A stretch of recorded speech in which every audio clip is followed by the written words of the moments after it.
le conflit économique est là et crée ce que des collègues américains appellent depuis longtemps dans la science politique, ils parlent du vote du porte-monnaie. Il dit on vote de plus en plus avec son porte-monnaie. On regarde ce qui reste le 15 du mois dans le porte-monnaie. Et en fonction de ça, voilà, on va voter. Pour celles et ceux qui, ou bien protestent le plus fort, ou bien celles et ceux qui sont considérés encore comme à peu près crédibles pour réintroduire une hausse du pouvoir d'achat.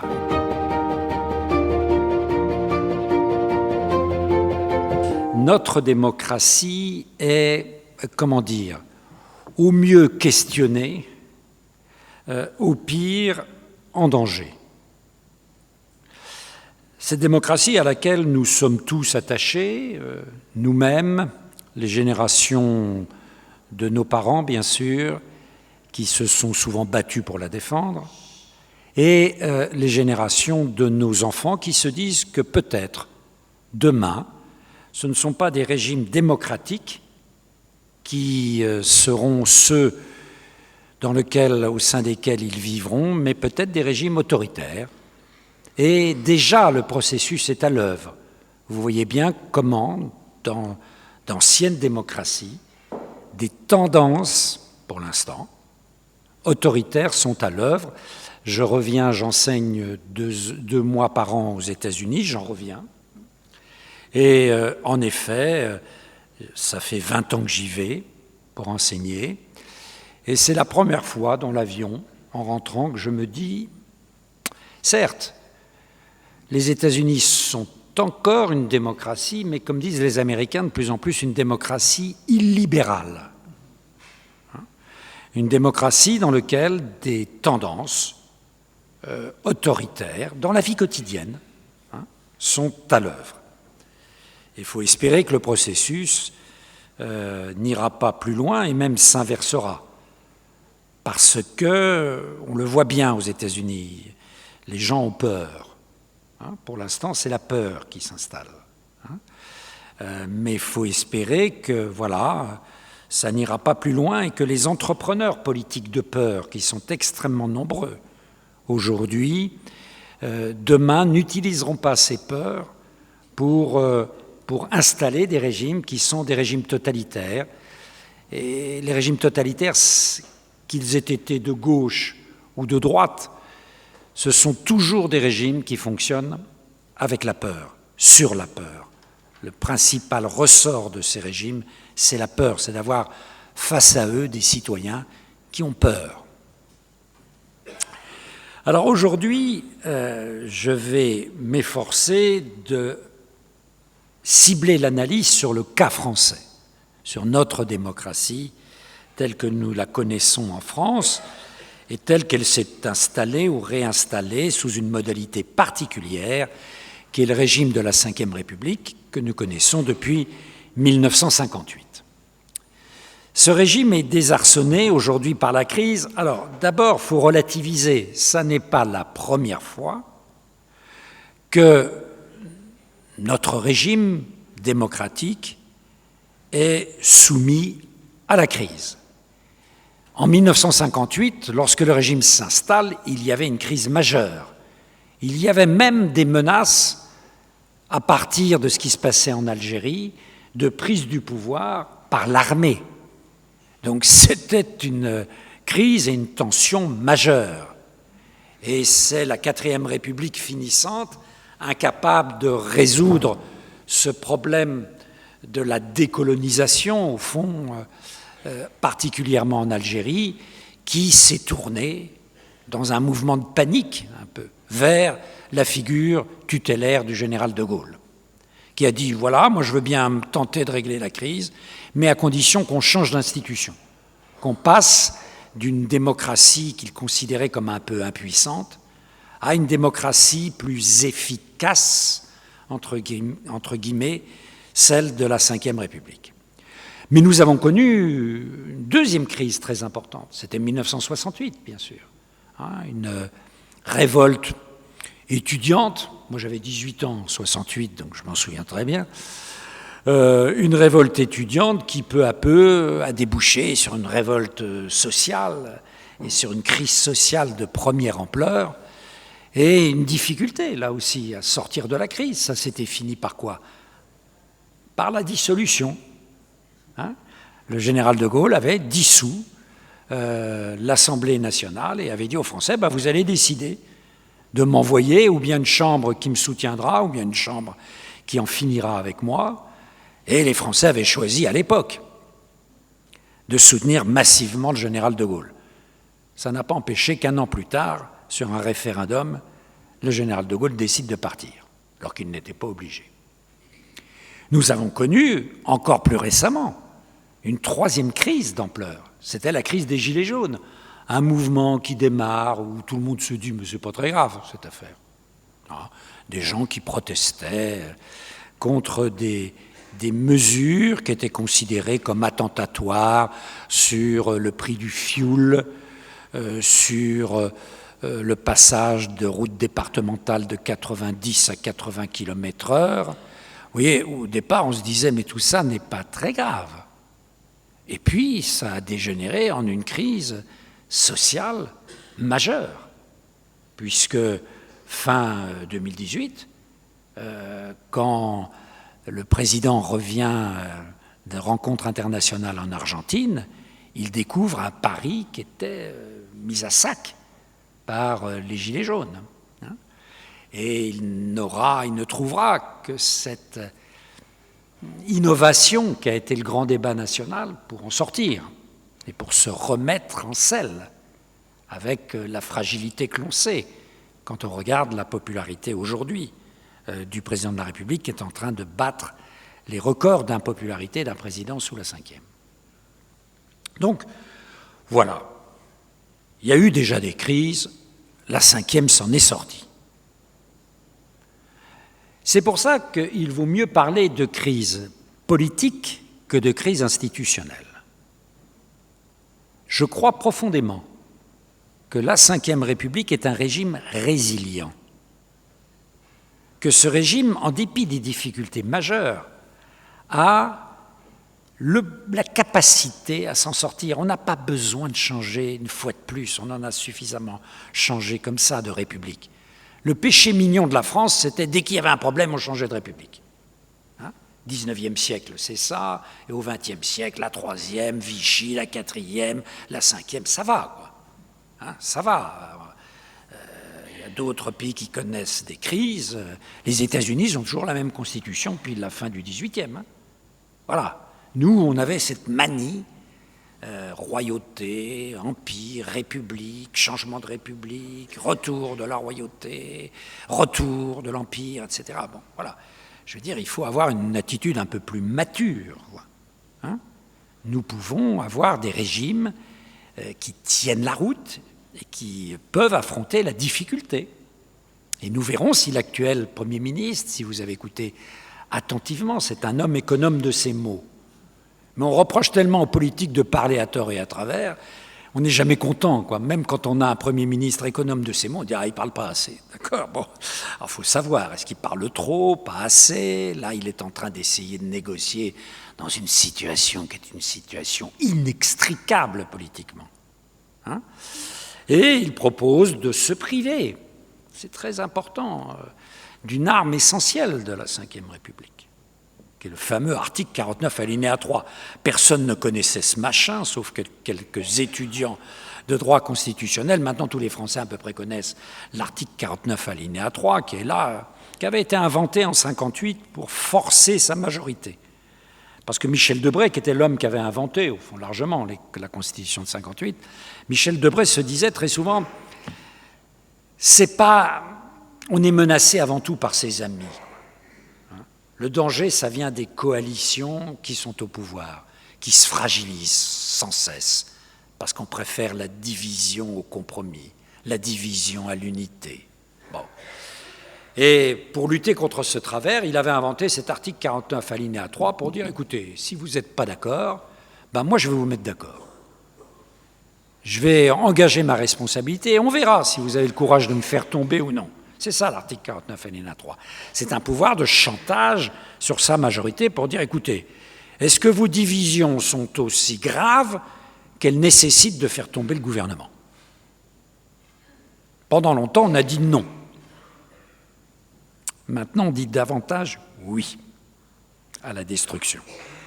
Bien. Et c'est ça le problème. Et au fond, c'est aussi renvoyer la responsabilité devant les députés en leur disant, écoutez, c'est très bien, vous n'avez pas aimé Attal, vous n'avez pas aimé Barnier, vous n'avez pas aimé Bayrou, est-ce que vous aimerez le Cornu? Mais en fait, le Cornu, pas le Cornu, c'est pas le problème. C'est le budget. Ah, ça, on en a tous besoin. Il n'y a pas de démocratie sans budget, d'ailleurs, c'est par l'arme de l'impôt, du vote de l'impôt, que la démocratie est venue dans l'histoire politique longue. Hein? Donc, c'est un moment essentiel, le vote du budget. Et, au fond, ça consiste à dire, on va voir, c'est à vous de faire le budget dans la discussion parlementaire. On va voir si vous en êtes capable. C'est une responsabilité. Je crois qu'il y a des députés aujourd'hui qui doivent se dire « Oh là là, c'était tellement facile de dire non, là il va falloir oui à un budget. » Et se mettre d'accord dans ce foutoir qu'est l'Assemblée, se mettre d'accord pour une fois. Savoir, et là la cinquième aussi est un régime intéressant, c'est qu'on ne peut pas voter des dépenses si on ne vote pas des recettes. Donc là, il ne s'agirait pas de dire « faudrait que », « il n'y a pas assez », etc. Non, si vous dites qu'il faut plus en termes de dépenses, eh bien, quelles sont vos recettes? Et là, on sait que dans ce pays, la France, qui est un des pays dans lequel le poids de l'impôt est le plus élevé parmi les pays de l'OCDE, on verra ceux qui disent « il en faut encore plus ». Et pourquoi faire? Ou est-ce qu'on se posera aussi la question de réduire éventuellement les dépenses publiques? Bon. Donc ça, on va voir. On va voir le degré de maturité politique des différents députés pour engager cette discussion budgétaire importante. Donc la crise est plus politique qu'institutionnelle, mais s'il y a crise, c'est parce que la crise est ailleurs. Vous savez, un sociologue utilise la notion de polycrise, c'est Edgar Morin. Hein, le vieil Edgar Morin utilise la notion de polycrise. Et il dit que très souvent, quand il y a crise, c'est parce qu'il y a des crises ailleurs. Certes, il y a une crise politique, on va y venir, mais il y a une crise économique, il y a une crise sociale et il y a une crise culturelle. Et je voudrais très brièvement, pour contextualiser la crise de la démocratie aujourd'hui, mentionner ces trois niveaux de crise.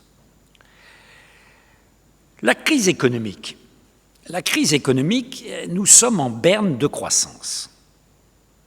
Vous savez que la croissance en 2024 du produit national brut, c'est-à-dire de la richesse nationale, était de 1,1.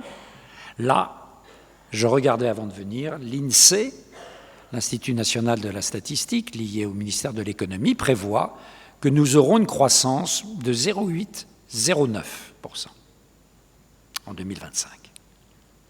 Donc une croissance en berne. Et ça ne cesse de se renforcer parce que plus la crise politique dure, plus les acteurs économiques, qui n'ont plus aucune visibilité sur le régime fiscal, sur le régime des charges sociales, etc., ils n'ont aucune visibilité, eh bien freinent l'investissement, freinent les embauches et freinent même dans des secteurs qui sont pourtant des secteurs diablement importants. Vous l'avez vu, pour les jeunes qu'ils prennent en particulier en stage. Donc, ça pose un problème majeur politiquement. Parce que pour distribuer, il faut produire. On ne distribue pas ce que l'on n'a pas produit. Ou alors sinon, deuxième indicateur économique, bonjour la dette. Puisqu'il faut emprunter, emprunter et encore emprunter. Et vous avez vu que la note de la France a baissé et que nous empruntons maintenant au niveau où la Grèce emprunte. Donc, c'est Cette situation est une situation préoccupante, surtout que la dette, il faut être un tout petit peu responsable. C'est les générations à venir qui la paieront. Donc, ces facteurs, absence de croissance, dette qui atteint des niveaux vertigineux, et là, la France, quand vous regardez la tendance moyenne sur les 10 dernières années, certes, beaucoup de pays se sont endettés, mais depuis 5 ans, c'est clair et net, la France s'endette beaucoup plus que tous les autres partenaires européens. Donc, je veux dire, il y a un problème franco-français. Ce n'est pas simplement de dire, voilà, c'est la tendance générale, naturelle, etc. Donc, la croissance, la dette, le chômage. Le chômage, on dit ça va mieux, et c'est vrai. Heureusement, la France était à un niveau de plus de 10% de la population active au chômage, avec un chômage en particulier des jeunes tout à fait atypique. Comment voulez-vous qu'une société marche quand vous aviez à peu près plus de 2 jeunes Français sur 10 dont l'horizon immédiat était le chômage? Comment voulez que ça fonctionne? Bon, là, on a baissé, mais enfin, le chômage des jeunes reste très important, environ en moyenne dans les 16-17%. Et le chômage au plan global est à 7,5, 7,6. C'est beaucoup plus, là aussi, que la moyenne de l'Union européenne, 5,2. Donc la France a baissé son chômage, mais elle continue à avoir un chômage plus élevé que celui de ses partenaires. Troisième élément, qui est un élément préoccupant, et préoccupant chez les jeunes, mais aussi dans le chômage des seniors. Quand on regarde, il y a 2 populations qui sont fragilisées, c'est les jeunes et les seniors. Parce qu'on se sépare d'eux assez vite quand on en a besoin et que les entreprises sont fragiles. Tout cela entraîne, et quand vous regardez toutes les enquêtes, au moment des élections en particulier, je pense aux dernières élections de l'année dernière, législatives, tout cela entraîne une préoccupation économique des Français très élevée. Quand vous demandez aux Français, vous allez aller voter, quelle est la préoccupation majeure que vous avez? Quelle que soit la tendance, gauche, droite, ni gauche ni droite, ou est de gauche et de droite, ou je m'en fous. Les gens qui n'ont aucune sympathie partisane, ils sont de plus en plus nombreux en France. Ils vous répondent le pouvoir d'achat. Le pouvoir d'achat, qu'on soit de gauche, de droite, d'extrême droite, d'extrême gauche, du centre, du bloc central, c'est le pouvoir d'achat qui est nettement en tête.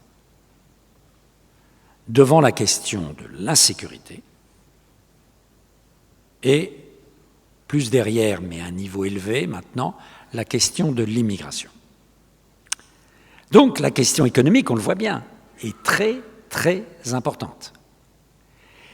Et là, quelque chose à voir d'ailleurs avec l'enjeu de l'insécurité, parce que, si vous voulez, comment voulez-vous demander à une population qui est en état d'insécurité économique de supporter l'insécurité au quotidien? Ce n'est pas possible. Or, l'insécurité au quotidien, elle touche avant tout les communes, les quartiers, les zones qui sont touchées par l'insécurité économique. Donc c'est un peu la double peine, là, vous voyez. Et ça crée une tension, une passion politique parfois, et les passions, vous savez, c'est comme disait Spinoza, il y a des passions gaies, mais il y a aussi des passions tristes. Et cette passion triste, ça va être de dire ça va pas, et les politiques n'arrivent pas à me convaincre, je vais trouver des boucs émissaires. La logique du bouc émissaire, aussi vieille que l'humanité. Et on est en plein dedans aujourd'hui, dans cette logique du bouc émissaire. Donc, le conflit économique est là et crée ce que des collègues américains appellent depuis longtemps dans la science politique, ils parlent du vote du porte-monnaie. Ils disent on vote de plus en plus avec son porte-monnaie. On regarde ce qui reste le 15 du mois dans le porte-monnaie. Et en fonction de ça, voilà, on va voter. Pour celles et ceux qui, ou bien protestent le plus fort, ou bien celles et ceux qui sont considérés encore comme à peu près crédibles pour réintroduire une hausse du pouvoir d'achat. Mais attention, la hausse du pouvoir d'achat, ça ne dépend pas simplement des parlementaires. Ça ne dépend pas simplement de la puissance publique. Ça dépend du bon état de l'économie. Voilà. Donc, n'attendons pas trop de la puissance publique. On est en France et c'est bizarre. On a une telle fascination de l'État qu'on se dit l'État va régler le problème. Mais ce n'est pas l'État qui réglera le problème. C'est les acteurs économiques et les conditions, positives ou non, de la croissance. S'il n'y a rien à distribuer, je ne vois pas très bien comment le pouvoir d'achat va augmenter. Voilà. Donc, là, il y a une crise économique qui... Voilà. Deuxièmement, la crise sociale. C'est-à-dire que, vous savez, qu'est-ce que c'est que la politique et la politique dans nos démocraties? C'est très souvent l'expression sur la scène politique, sur la scène électorale, c'est l'expression de clivages qui traversent nos sociétés. Pendant très longtemps, nous avons eu un clivage simple en France. La gauche, la droite. Voilà. Et la gauche et la droite, ça renvoyait à ce que les marxistes appelaient la société de classe, c'est-à-dire d'un côté les ouvriers et les groupes sociaux proches des ouvriers, comme les employés, employés de bureau ou employés de commerce, et de l'autre côté, il y avait les travailleurs indépendants, les couches moyennes supérieures, les professions libérales, les détenteurs des moyens de production, et c'était le soutien de la droite. C'était ce que Mitterrand appelait, vous savez, en 81, il disait, voilà, il y a un peuple de droite et un peuple de gauche. Et le peuple de gauche devrait gagner, disait Mitterrand, parce qu'il a la majorité sociologique.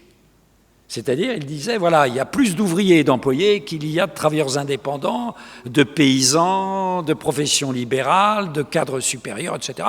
Donc on a la majorité sociologique. Et comment ça se fait qu'on n'a pas la majorité politique?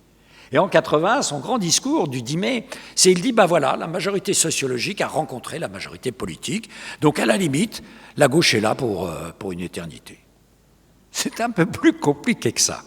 C'est un peu plus compliqué que ça, mais vous voyez, on vivait beaucoup. C'est-à-dire gauche et droite avaient une résonance sociale.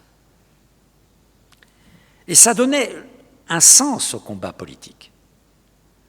On était de droite, on était pour la liberté, pour l'indépendance, pour le travail des indépendants. On était de gauche, on était pour les petits, les sans grade. Et beaucoup d'intellectuels se portaient aux côtés de la gauche parce qu'ils voulaient se porter aux côtés des petits, des miséreux, voilà. Bien. Et donc ça donnait du sens à toute notre affaire et au conflit gauche-droite. Alors, ça existe encore. Mais, je veux dire, c'est bien malade, ce clivage. Bien malade. Et les symptômes en sont extrêmement nombreux. D'abord, il y a autant de divisions au sein de chacun des camps qu'il y a d'opposition entre la gauche et la droite. Parler de la gauche, ça ne veut plus rien dire aujourd'hui. Il faut parler des gauches. Parler de la droite, ça ne veut plus rien dire aujourd'hui. Il faut parler des droites. Regardez l'État, vous avez cru, pour certains d'entre vous, qui ont peut-être choisi de voter pour des candidats du NFP, du nouveau Front populaire, qui était la gauche, il y a quelques mois. Tout le monde avait l'impression que l'union de la gauche était revenue. Moi, je n'y croyais absolument pas. Vous avez vu combien de temps ça a duré, le NFP? Ça a duré quelques semaines. Ça a duré quelques semaines, et maintenant, l'hostilité entre les forces du NFP est absolument incroyable. Quand les socialistes se rendent dans des réunions de la gauche, ils sont traités de traîtres, on les siffle. Les écologistes savent plus très bien où donner de la tête. Est-ce que je vais aller avec LFI? Est-ce que je vais aller avec le PS? Le PS se pose des questions. Comment je vais redevenir un parti de gouvernement? Que dois-je faire de M. Raphaël Glucksmann, qui n'est pas socialiste, mais qui est le seul qui, pour l'instant, semble un peu peser pour une éventuelle présidentielle? Vous voyez, donc, il y a des gauches avec des intérêts, mais extrêmement différents, qui n'ont pas les mêmes conceptions du monde, qui n'ont pas du tout les mêmes systèmes d'alliance au plan international. Et Dieu sait si la politique aujourd'hui, la politique nationale, est rattrapée par les enjeux internationaux. Sur la guerre en Ukraine, sur l'attitude de la Russie, LFI n'a pas du tout les positions des socialistes. Mais vraiment pas. Hein? Sur le conflit israélo-palestinien, c'est la même chose. Donc, les oppositions sont des oppositions. Comment voulez-vous qu'ils gouvernent ensemble? Ils en sont incapables. Mais à droite, c'est la même chose. Il ne faut pas parler, mon vieux maître René Raymond, qui était ce grand professeur d'histoire spécialiste des droites, disait d'ailleurs, il ne faut jamais parler de la droite, il faut parler des droites. Et il distinguait, lui, 3 tempéraments de droite très différents. Et aujourd'hui, le Rassemblement national, Reconquête de M. Éric Zemmour, le mouvement de Nicolas Dupont-Aignan, Debout la France. Vous voyez que ça n'a pas grand-chose à voir avec LR, les Républicains. D'ailleurs, ils ne sont pas alliés. Il n'y a même pas eu de NFP de droite, je vous ferai remarquer. Il y aurait pu avoir le PS s'associant avec LFI. La droite aurait pu dire on va s'associer avec le RN. Hein. Il n'y en a pas eu. Ce qui montre que voilà, les intérêts sont divergents. Le rapport de force est bien sûr extrêmement différent, puisque le Front National, devenu Rassemblement National, est devenu aujourd'hui un parti qui est un parti ultra dominant. Il représente plus d'1 Français sur 3 aujourd'hui. Donc, vous voyez, seul le Parti socialiste, quand la gauche était au pouvoir, pouvait prétendre à cela, et seuls les héritiers du mouvement gaulliste ont pu prétendre à cela. Aujourd'hui, il y en a un, c'est le Rassemblement national qui pèse entre 33 et 35%. Si vous rajoutez ses alliés, c'est beaucoup plus. C'est plus de 40%. Si vous rajoutez au RN, Reconquête, le mouvement Debout la France. Debout la France, c'est environ 2%. Reconquête, aujourd'hui, c'est 5%. Vous voyez, on est au-dessus de 40%.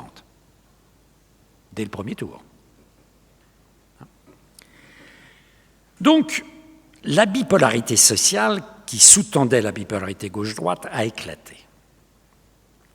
Et un nouveau clivage est apparu extrêmement fort dans toutes les sociétés occidentales, mais même mondiales maintenant. C'est le clivage qui a été introduit par la question de la globalisation. La globalisation, elle est économique, je ne vais pas vous faire, vous savez très bien, notre monde économique s'est incroyablement ouvert. Regardez les discussions en ce moment sur les droits de douane, qu'est-ce que nous allons faire, des produits chinois, le scandale parce qu'une grande entreprise chinoise de mode, Shein, vient de s'introduire dans des grands magasins à Paris. Alors on lève, on dit c'est pas possible, il faut mettre des barrières. Bon, voilà. Hein. Donc on est en pleine globalisation, bien sûr, économique, mais la globalisation, elle a bien d'autres visages. Elle a un visage social, c'est l'immigration.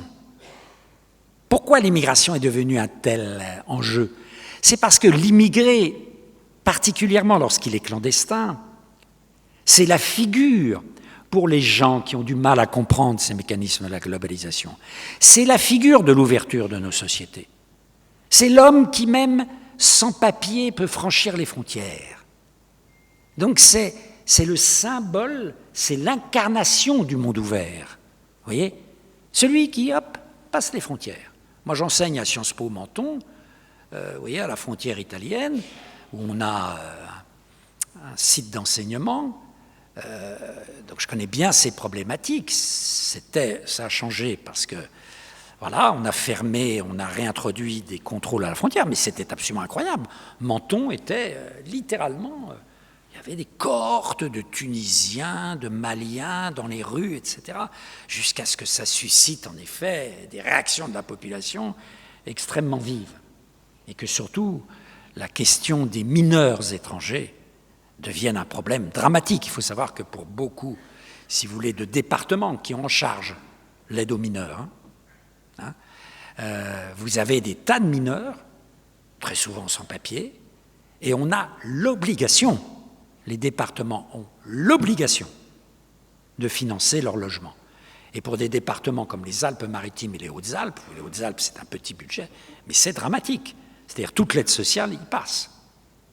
Alors vous imaginez les tensions que ça peut introduire dans la population.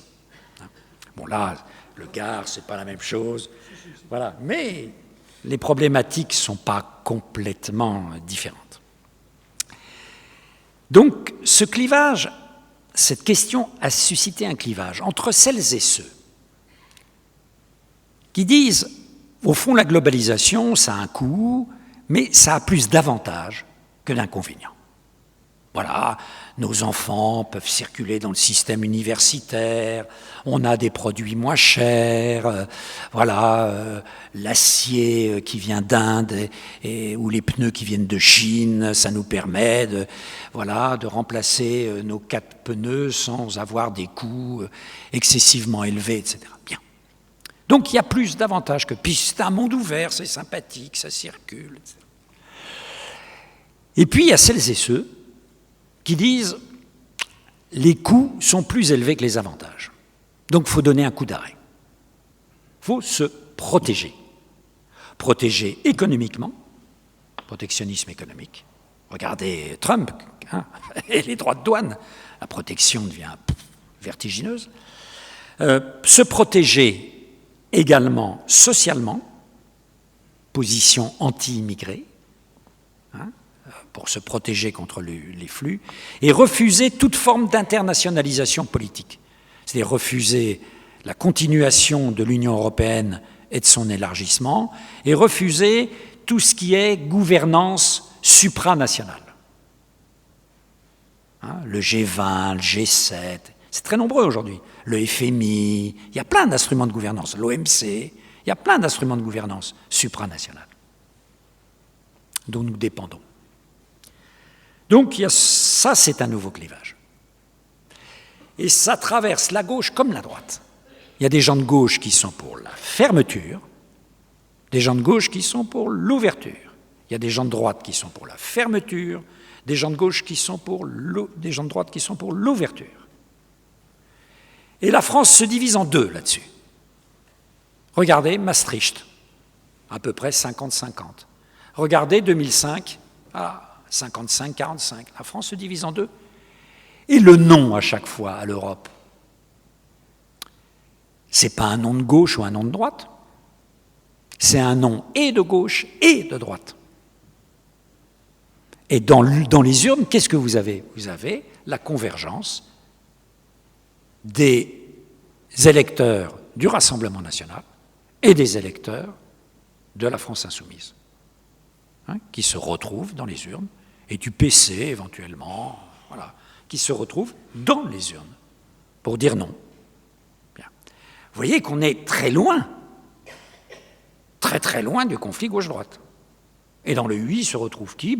Beaucoup d'électeurs socialistes et beaucoup d'électeurs LR. Et beaucoup d'électeurs centristes, macroniens. Et les seconds tours que nous avons, qui nous surprennent beaucoup maintenant, ils ne sont pas du tout surprenants. Les seconds tours de la présidentielle, il y en a eu 2 tout de même. Le Pen-Macron. Puis, de second tour gauche-droite, on y était tellement habitué, c'était sympathique. De Gaulle-Mitterrand. Puis ensuite, Giscard-Mitterrand, jusqu'à ce que Mitterrand gagne. Puis ensuite, Chirac-Jospin. Puis ensuite, Sarkozy-Ségolène Royal. Vous voyez, on avait nos repères, c'était simple, on se disait, là au moins c'est simple. puis patatras, tout commence à se dérégler. Ah, déjà en 2022, ça avait commencé. Jean-Marie Le Pen s'était invité au second tour. Mais à l'époque, il faisait 18%. Oui, c'était... Et les titres étaient « Le tsunami ». Je me souviens, c'était Libé, ça. « Le tsunami ». Alors qu'il faut parler de quoi aujourd'hui? C'est un triple tsunami. Voilà. Bon. Donc, ce conflit, il est à l'œuvre dans toutes les sociétés. Mais ce conflit, vous voyez, rend les choses beaucoup plus compliquées, et annonce l'éclatement de la bipolarité gauche-droite. C'est ce que vous avez à l'Assemblée aujourd'hui. 11 groupes. 11 groupes. La gauche qui s'était présentée, soi-disant unie, elle n'a jamais formé un groupe à l'Assemblée. Vous avez un groupe écologiste, vous avez un groupe communiste, vous avez un groupe socialiste et vous avez un groupe LFI. Il n'y a pas eu un groupe de gauche. Hein.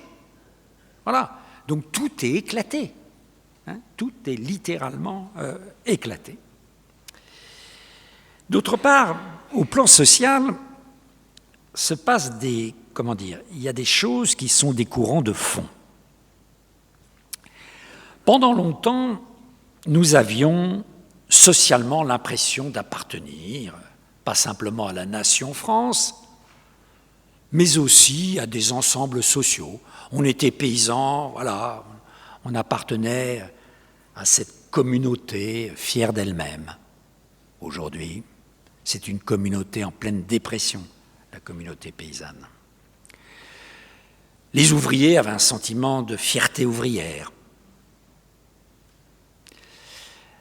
Les classes moyennes avaient le sentiment d'appartenir à une France moderne, à une communauté qui représentait l'avenir de la France. Tous ces sentiments d'appartenance se sont effondrés, se délitent, avec d'autres délitements des communautés d'appartenance. La communauté religieuse. Hein? La France, vous savez, est un des pays qui se déchristianise le plus au monde. Au monde. Hein? Donc, là aussi, dans le conflit gauche-droite, il y avait les croyants et puis les non-croyants. Aujourd'hui, si vous voulez, tout ça est en train de voler en éclats. Hein? Donc, nous rentrons dans ce qu'on appelle, ce que certains analystes appellent la société des individus. Des individus sans appartenance. Et là aussi, nous sommes, dans les enquêtes européennes, un des pays où il y a le plus de gens, à peu près un Français sur deux, qui vous dit « j'ai le sentiment de n'appartenir à aucune communauté ». À rien. Aucune. Ce n'est pas du tout le cas en Allemagne, où la résistance, par exemple, des appartenances religieuses reste beaucoup plus importante. Même chose en Italie, où l'appartenance religieuse en particulier. Mais en France, c'est absolument redoutable. C'est 1 sur 2, oui, mais c'est énorme. Des gens qui sont dans une situation, comme disait ce grand sociologue qui était Durkheim, d'anomie, quoi. De solitude. C'est des gens qui, vous voyez, ils n'ont plus aucune référence collective. Ils ont comme référence eux-mêmes. Mais c'est terrible. C'est terrible. Un ami a écrit il y a plusieurs années maintenant, qui est psychiatre, un très beau livre là-dessus, qui s'appelle « La fatigue d'être soi ». Il s'appelle Alain Ehrenberg. Il n'y a rien de plus fatigant quand vous êtes renvoyé sans arrêt, mais sois toi-même. Et vous voyez, ça commence très tôt. Quand vous avez 6 mois, on vous dit, la mère va venir, « Ah, mais pars de ton désir, mon petit. » Vous voyez, moi j'ai beaucoup de respect pour Françoise Dolto, mais ça a fait aussi des ravages. Le bébé est une personne, il faut que tu partes de toi-même, et bon, voilà. Je veux dire, quand vous dites à un gosse qui a 8 ans, qui est désagréable, qui hurle, etc., mais réfléchis bien à ce qui t'arrive et pars de toi-même. Non, non, non. Il y a l'autorité paternelle ou maternelle qui doit jouer. Hein, voilà, l'apprentissage des règles de la vie en société. Et ça le rassure, l'enfant. Ça le rassure. S'il n'y a rien que le renvoie à lui-même, mais ça l'angoisse. Et Dieu sait si on a une jeunesse, je suis professeur, hein, qui est hyper angoissée.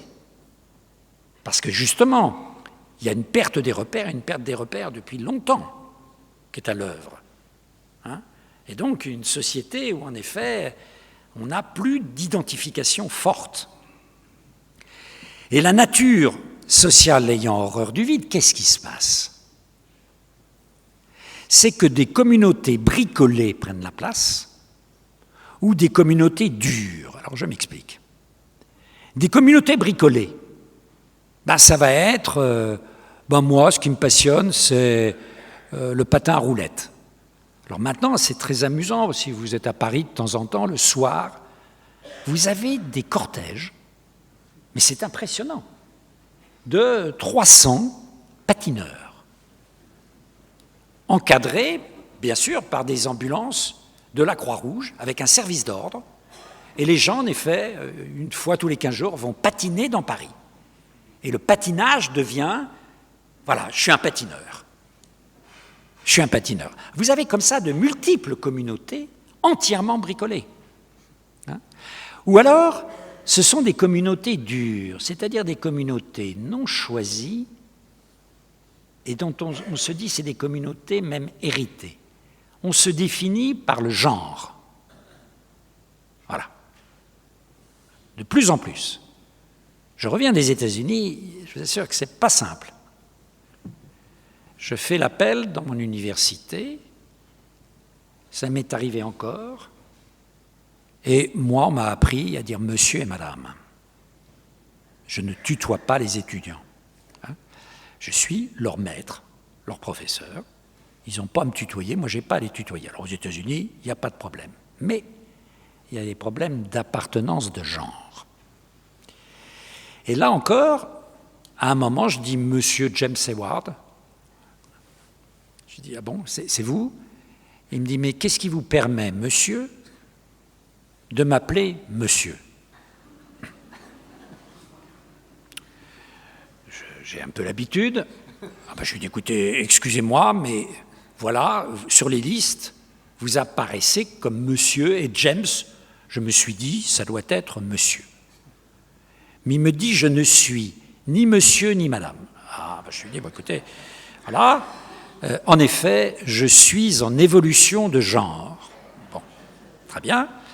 Alors je lui dis, écoutez, je vais le noter, acceptez mes excuses, bien que je n'ai pas tellement à vous les présenter, mais acceptez mes excuses, et je vous ai bien noté, maintenant je dirai James Edward. Bien. Et je ne le mettrai pas. Monsieur, madame, vous savez, je lui explique, en France, c'est plutôt un signe de respect de ce que vous êtes. Très bien.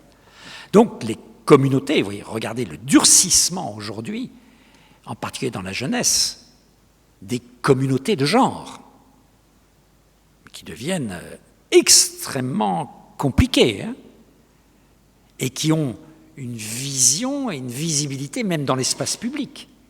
Les manifestations LGBT, les marches de la fierté, etc. Et on sent des dizaines de milliers de gens dans la rue qui se définissent, mais uniquement par leur appartenance de genre, plus leur comportement sexuel. Vous voyez, on ne s'est jamais défini, jadis, comme étant hétéro ou homo. Vous voyez, moi, ça ne me vient pas à l'idée de dire, voilà, je suis Pascal Perrineau, je suis hétéro. Vous voyez, je me dis, ça n'intéresse que moi, éventuellement ma compagne ou mon compagnon, mais personne d'autre. C'est pas comme ça que je vais me définir. Là, c'est extraordinaire. J'étais hier au Sénat, 150 ans du Sénat. Grande assemblée, tranquille, calme, qui réfléchit. Une sénatrice prend la parole, c'était intéressant, elle réagit à l'analyse que j'avais faite de l'évolution du Sénat. Et puis, tout d'un coup, elle dit oui, puis c'est très important parce que le Sénat, ce qui est vrai d'ailleurs, doit devenir une force dans laquelle il y ait beaucoup plus de femmes et de minorités sexuelles. Bon, de femmes, bien sûr. De minorités sexuelles, bon, pourquoi pas? Et elle dit d'ailleurs, moi je suis lesbienne. Bien. Et malaise sur la scène, malaise dans la salle, etc. Mais vous voyez, c'était une affirmation. Sa communauté, c'était femme lesbienne. C'était ça, on le sentait, qui pour elle était tout à fait essentiel. Jeune sénatrice, une des plus jeunes du Sénat. Il y avait d'autres sénatrices d'ailleurs, ou d'autres sénateurs qui étaient un peu, je disais, ah bon, tiens, bon, on l'apprend, bon, pourquoi pas. Mais qu'est-ce que ça vient faire dans le débat? Ben non, c'est une manière de se définir. Et bien sûr, le retour à la définition par l'ethnique, l'origine ethnique. Je suis noir. Je suis blanc. Je me définis, moi, jamais en tant que blanc. Je me définis en tant qu'homme porteur de certaines conceptions des droits de l'homme avec un grand H et de la femme, bien sûr. Mais je ne me définis pas en tant que blanc. Et là, vous avez un durcissement qui vient largement des États-Unis, des identités ethniques, mais qui est très très fort, avec l'apparition, dans le terrain universitaire, de réunions interdites aux Blancs. Imaginez qu'on fasse des réunions interdites aux Noirs. Oui, on serait bien accueillis, je vais vous dire. Voilà. Réunions interdites aux Blancs ou interdites aux hommes. C'est de plus en plus fréquent. Mais tout ça, au-delà du caractère, pas exotique, parce que ce n'est pas si marginal que ça, et ça progresse. Ça veut dire qu'en effet, vous voyez, c'est toutes ces communautés qui font retour. Et le retour de la définition ethnique, attention, se définir par ce qu'on appelait jadis la race, c'est tout de même particulier. Et ça débouche sur une conception du lien social qui mérite, étant donné que mon appartenance ethnique est plus importante que l'appartenance à la communauté nationale, là, comment on fait nation avec ça? Comment fait-on nation? Moi, je n'ai pas la réponse. Je n'ai pas la réponse. Donc un éclatement et un durcissement des identités. Bien. Au plan culturel, je l'ai déjà abordé, donc je vais aller vite. En effet, cette montée des identités ethniques et culturelles entraîne une grande crise de notre modèle républicain qui était... Qu'est-ce que c'est que la République, la laïcité? C'est notre contrat social. C'est comme ça qu'on fait société en France, depuis de très nombreuses décennies. C'est comme ça qu'on a intégré les minorités religieuses, protestants, juifs, voilà, bouddhistes, voilà. C'est la laïcité républicaine qui fait que voilà, nous pouvons vivre ensemble en dépit de nos différences. On se définit certes dans le privé par toutes ces séries de choix religieux, culturels, etc., mais on appartient à une communauté nationale qui permet d'être avec les autres, de faire avec les autres, sans haltérophobie, sans peur de l'autre. Moi, je suis de culture catholique, j'ai toujours été à l'école publique, et ma mère me disait, j'avais une médaille de baptême. Je n'allais pas bien loin, mais à chaque fois que j'allais au collège et au lycée, ma mère me disait, Pascal, tu mets ta mémoire, oui, peut-être ma mémoire d'ailleurs aussi, tu mets, voilà, ta médaille, tu mets ta médaille et ta mémoire religieuse, familiale, tu la mets en effet sous ton pull et tu fermes bien le dernier bouton de ta chemise. Tu n'as pas à manifester une appartenance religieuse dans l'espace public qui est celui de l'école. Voilà. Et tout se passait très bien. Et mes petits copains juifs, protestants et athées, voilà, tout le monde participait et ça se passait bien. Ça se passait très bien. Aujourd'hui, interroger des enseignants, ça se passe nettement moins bien. Ça n'est pas un phénomène de progrès, c'est un phénomène de régression extrêmement préoccupant pour l'avenir. Alors la politique, pour finir. La politique, dans ce contexte, elle ne peut être qu'en crise, parce que c'est un symptôme, la politique. C'est un symptôme de dérèglement dans l'économique, dans le social et dans la culture. Et quand ça ne trouve pas du sens à ces étages, l'étage politique rentre en crise. Et on y est. Les phénomènes d'éclatement, ça se traduit par un éclatement que nous n'avons jamais connu, par exemple lors des dernières législatives. des élections avec 11 groupes. 11 groupes. Une incapacité d'avoir un débat organisé de manière bipolaire. Vous savez, on dit de plus en plus l'Assemblée est tripartite, mais ce n'est pas vrai. Elle est pentapartite. Déjà, comment vous faites rentrer 3 dans 2, ça c'est très compliqué, mais faire rentrer 5 dans 2. Voilà la tâche de M. Lecornu. Le RN, avec son petit allié ciotiste, les LR, 2, ce qui reste de la majorité présidentielle, 3, qui va de Horizon à Renaissance en passant par le MoDem, le PS et ses alliés. Est-ce que le PC, les écologistes, de quel côté vont-ils tomber? On va avoir la réponse bientôt. Et LFI. Ça fait 5, ça fait pas 3. Donc, vraiment, tous mes encouragements à Sébastien Lecornu pour y arriver. Hein? Et pour essayer de... Voilà. Et eux-mêmes, ce qu'il leur dit, là, ben, écoutez, là, les 5, allez-y. Hein? Allez-y, on va voir si vous arrivez à accoucher d'un budget. Donc, un éclatement absolument phénoménal. Cet éclatement va de pair avec quelque chose de beaucoup plus délétère, c'est la défiance.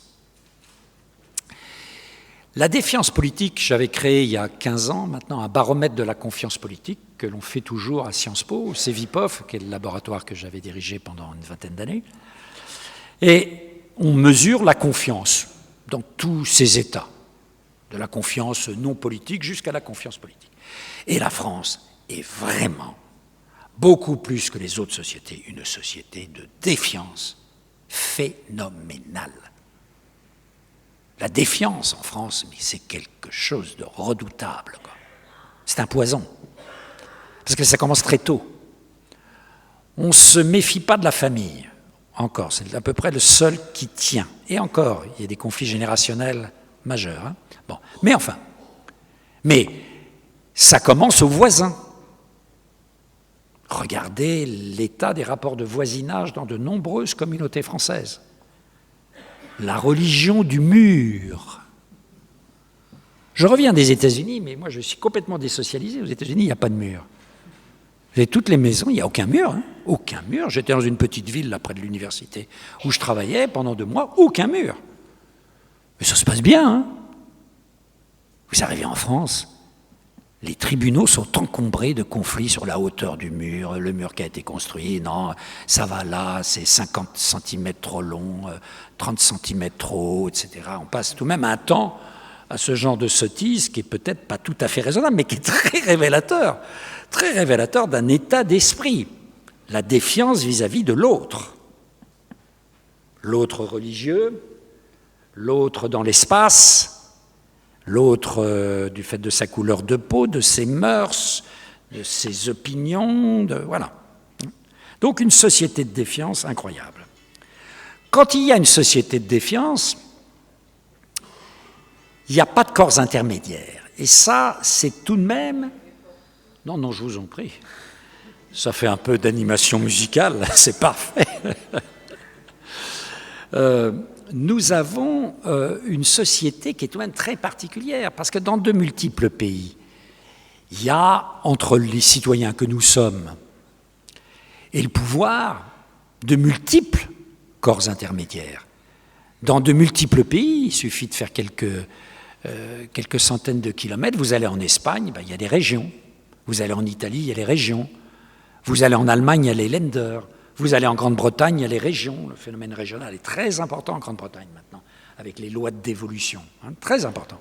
Bien. Il y a des corps intermédiaires qui permettent de calmer le jeu, hein, de faire en sorte que les demandes des citoyens vont remonter, mais on va avoir des premiers étages qui vont s'efforcer de répondre aux demandes, en proximité, hein, et non pas avec l'éloignement du pouvoir national. Bien, donc, il y a des corps intermédiaires. Il y a des syndicats parfois encore très puissants. Vous allez dans l'Europe du Nord, mais les syndicats sont très puissants. Vous allez en Allemagne. Phénomène syndical, c'est quelque chose en Allemagne. Puis ce n'est pas nos syndicats. Hein. C'est très souvent un syndicat, et non pas 18. Hein, voilà. Et c'est un syndicat extrêmement puissant en général. Ils ont leurs banques, ils ont leurs organismes sociaux, etc. C'est des puissances phénoménales, les syndicats allemands. Même chose en Grande-Bretagne. Le trade union britannique, c'est quelque chose, hein, très lié au Parti travailliste. Hein, bon. Nous n'avons pas du tout cela. Nos syndicats, on les entend beaucoup en ce moment, et c'est très bien, mais vous savez combien il y a de Français syndiqués? Sur 100 salariés, il y en a moins de 10. Hein, il y en a 8. Hein, donc vous voyez, il y a 92% de Français qui ne sont pas syndiqués. Et on est là à gloser sur les syndicats représentatifs. Tu parles. Hein?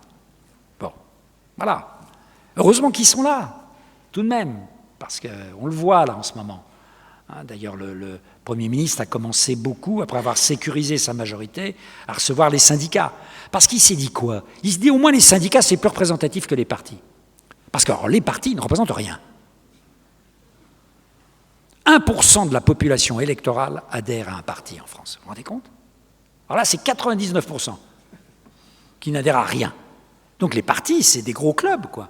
C'est des gros clubs d'élus, très souvent. Hein, mais ça ne représente rien.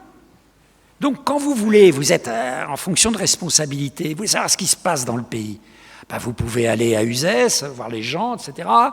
Et puis qu'est-ce que vous pouvez faire? Ben, vous pouvez recevoir les syndicats. Alors, vous qui êtes dans les entreprises, qu'est-ce que vous pouvez nous dire sur l'état du pays, etc. Mais sinon, vous êtes entièrement démunis. Parce que la décentralisation française est une décentralisation à la française, c'est-à-dire elle a été faite par des centralisateurs. Des gens qui sont décentralisateurs, comme moi, je suis sportif de haut niveau. Vous voyez? Hein? Voilà. Et depuis l'acte de décentralisation de la gauche en 81, 82, les lois de fer, quoi. Hein, qu'est-ce qu'ont fait les pouvoirs de gauche et de droite? Ils ont recentralisé. Ils ont recentralisé. C'est pour ça, on verra ce que ça donne. C'est important d'entendre ce que vient de dire notre Premier ministre très silencieux sur le fait qu'il voulait, lui, ouvrir un acte réel de décentralisation. On verra ce que ça donnera. C'est urgent, à mon avis, parce qu'il faut recréer des niveaux de responsabilité plus proches de nous. Regardez au moment du Covid, qui a fait le job? Les communes. Si les communes et les départements n'avaient pas été là, on était mais très mal partis. Les premiers laboratoires, vous savez, c'est quand les départements ont dit aux labos, en particulier avec lesquels ils ont beaucoup de rapports, vous allez vous mettre au service des tests pour le Covid, et puis ensuite les communes qui ont acheté des masques, se sont débrouillées. Si on avait attendu les cargaisons de masques pourris qui venaient de Paris, vous voyez, on était très mal partis, hein, très très mal partis. Donc dans la réalité, ces pouvoirs locaux montrent leur capacité, leurs limites aussi, mais leur capacité. Mais encore faut-il leur donner les moyens avec les pouvoirs. Le problème très souvent, c'est quand l'État décentralise, il donne des pouvoirs, mais il ne donne pas les moyens. Il en reprend, au contraire. Et c'est lui qui distribue. Bon, ça ne va pas, si vous voulez. C'est un pays, on a l'impression d'être d'un pays qui est infantilisé. Hein? Donc, il y a là un facteur qui est très important, parce que ça explique que notre débat politique est hystérique. On a des millions de citoyens en colère. Vous demandez aux gens, en ce moment, quel est votre sentiment? Je suis en colère. Bon, d'accord. Je suis indigné. D'accord. Bien. Très bien. Donc on a des millions de gens en colère face à un président en haut de la pyramide, tout seul, qui fait croire qu'il a tout le pouvoir, ce qui est complètement faux. Complètement faux. Mais beaucoup de Français le croient. Regardez les manifestations, Macron des sous, etc. Ah, c'est pas lui qui va distribuer les sous. Hein. Bon, voilà. Et donc on a un débat qui est totalement, mais hystérique. Pas raisonnable, pas à la hauteur d'un grand pays comme nous, comme la France, avec le niveau de diplôme moyen qui est le nôtre, etc. Enfin, vraiment. Hein, on file un très mauvais coton. Et ça se traduit par quoi? Comme les gens sont en colère, comme il n'y a plus d'appartenance, il y a un économiste autrichien qui est mort, maintenant, qui s'appelle Hirschman, qui avait écrit jadis un petit livre, ça a été traduit en français, mais très mal traduit, qui s'appelait Exit, Voice and Loyalty. Alors en anglais, ça veut dire exit, la sortie, voice, la prise de parole, et loyalty, les loyautés, les appartenances. Et Hirschman disait la chose suivante. Il disait, dans nos sociétés, il y a beaucoup de crises des loyautés, beaucoup de crises des loyautés, beaucoup de crises des appartenances. Hein, parce qu'on est dans une société d'individus qui revendiquent de plus en plus de liberté privée, toujours plus, toujours plus, toujours plus. Et donc, les appartenances se défont. Hein, regardez, par exemple, le nombre de divorces. Il faut savoir que maintenant, quand on vit dans une grande ville, il y a beaucoup plus de divorcés que de gens mariés. Hein, c'est-à-dire le lien familial de base a connu un éclatement phénoménal. Nous regardons nos enfants, bon, la plupart, ils ne sont pas mariés, ils sont paxés au maximum. Hein, voilà. Hein, et le reste, voilà, c'est pas... on verra. Hein, puis de toute façon, dans 2 ans, je changerai. Ou, voilà. Donc une forte désaffiliation dans ces toutes petites unités d'appartenance. Imaginez ailleurs la désaffiliation. Désaffiliation religieuse. Le nombre de gens qui étaient dans des familles porteuses de traditions religieuses qui aujourd'hui, en effet, explorent tout à fait d'autres voies. Hein, désaffiliation syndicale. Ça rentre dans les syndicats très peu, ça sort beaucoup. Dans les partis, même chose. Regardez ce qu'était le Parti communiste après la guerre. 1 million d'adhérents. Aujourd'hui, mais s'ils sont 20 000, c'est à peu près tout. Vous voyez ?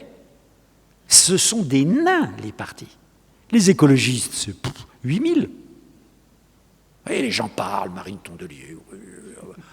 Qu'est-ce que tu représentes ? Que représentez-vous ? Hein ? Voilà, c'est 8 000 personnes qui pourraient se réunir, non pas dans une cabine téléphonique, mais dans le temple. Voilà, hein, ils pourraient se réunir dans le temple. Hein, voilà. Donc, vous avez en effet 2 stratégies quand il y a une crise des loyautés, dit Hirschman. On sort du système, l'abstention. C'est-à-dire on dit la politique, c'est plus mes affaires. Et regardez la poussée de l'abstention. Hein. Maintenant, vous avez des législatives où il y a plus d'1 Français sur 2 qui s'abstient. Donc, le retrait, ou bien la voice. Et là, on est dans le cœur du sujet. La voice, c'est-à-dire, je vais rester dans le système, mais pour protester. Et à la limite, pour le détruire. Pour le détruire, c'est LFI. Hein, LFI le dit explicitement. Nous, on joue la stratégie de tension. Et on va chercher à faire sauter la Ve République. On n'en veut plus. Hein, en pratiquant des stratégies d'alliance, quand vous regardez localement, qui sont des stratégies d'alliance parfois étranges pour un parti de gauche. Vous avez un livre d'un réfugié syrien en France, Souleymane, qui vient de sortir, qui a fait un livre extrêmement intéressant là-dessus, sur les alliances de LFI comme ça, que l'on ne voit pas. C'est très impressionnant. Hein, parce qu'il joue une stratégie de tension. Voilà. Et le RN, c'est un parti protestataire. Qu'est-ce que le RN gouverne ? Rien. Il n'a jamais gouverné une région, il n'a jamais gouverné un département, il n'a jamais gouverné un ministère, et il gouverne à peine, quoi. Qu'est-ce qu'il gouverne ? La seule ville de plus de 100 000 habitants, Perpignan. J'ai beaucoup de respect pour Perpignan, c'est une ville que j'adore, mais enfin, voilà. Bon, Perpignan, Fréjus, Beaucaire. Ouais, ok. Je veux dire, bon, voilà, il y a 35 000 communes, hein. Voilà. Hein. Et en plus de ça, quand vous regardez la gestion de Fréjus, il y aurait beaucoup de choses à dire, et la gestion de Perpignan, il y a de plus en plus de choses à dire. Donc, et quand ils ont gouverné Toulon, ça a été une catastrophe. Donc, c'est un parti protestataire, c'est un parti qui, en effet, est là pour renverser la table. Mais, voilà, ce qui complique beaucoup les choses, c'est que ces 2 partis protestataires dont je viens de parler sont parmi les forces politiques les plus importantes. À eux 2, ils représentent plus d'1 Français sur 2. Et là, comment faites-vous pour gérer une démocratie quand vous avez 2 partis protestataires, à gauche, et LFI a été, on verra aux prochaines élections, le parti le plus important, et à droite, dans l'espace des droites, le RN a été le parti le plus important. Comment faites-vous pour intégrer ça dans une culture démocratique. C'est très compliqué, ce qui se passe en ce moment. Et dernier point et dernière phrase, quand c'est compliqué, beaucoup de gens se disent « il faut changer, mais il faut changer pour un régime autoritaire ». Puisqu'on n'y arrive pas, eh bien, passons à un régime autoritaire. Dans la dernière enquête que j'ai faite, je mesure le degré de popularité de l'item suivant. Ce qu'il faudrait en politique, c'est avoir un homme fort qui se passe du Parlement et des élections. Oui, là, c'est du solide. Oui. 41% de Français répondent, c'est ce qu'il faudrait. Et ce n'est pas les plus vieux, ce sont les plus jeunes. Donc attention, si vous voulez, quand on est déçu de la démocratie, on peut rêver d'autres horizons. Et ça, c'est peut-être ce qui est le plus inquiétant.